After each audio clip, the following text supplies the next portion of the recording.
gotta remember is your thoughts are not your own. A lot of people, they come attached to their thoughts. I think because they in their head, they belong to them. But that's far from the truth, right?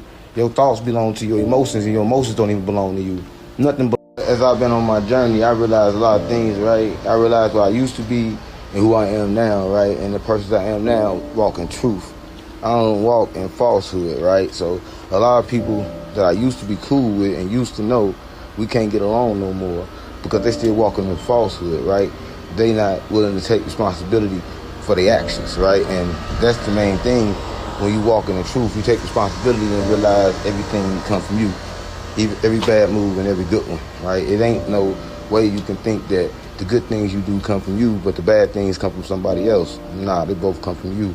Nothing wrong. You got a right to be mad. Everybody in the world could be mad. The problem comes in when you let that madness create webs for you. Let me tell you what I mean by webs. Create the same results. Every time you get mad, you do this. Every time you get mad, you do that. You got to repurpose that anger, right?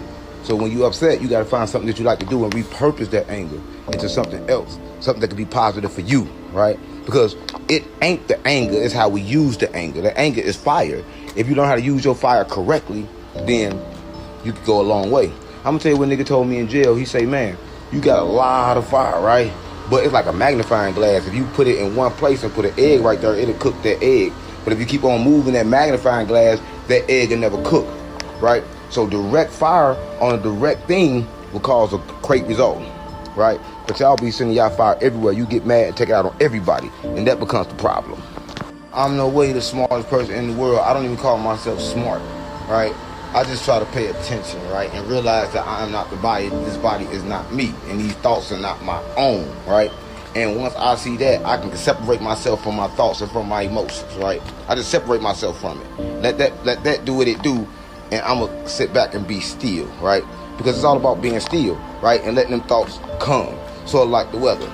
It's snow, grab a rain, grab a coat, a heavy coat, and you can't do nothing about the snow, right? Like you can't do nothing about the thoughts, right? Because we don't create the thoughts. So everybody watching this, if you think I'm lying about you not being able to create the thoughts, tell me what you're going to be thinking in the next 5 minutes. Nobody on here can do that, right? Because you don't create your thoughts. Your thought is dependent on where you be and how you feel in the next 5 minutes. If you're not aware, right? They just keep coming in your head, right? But people attach themselves to them thoughts, and that's when everything go wrong.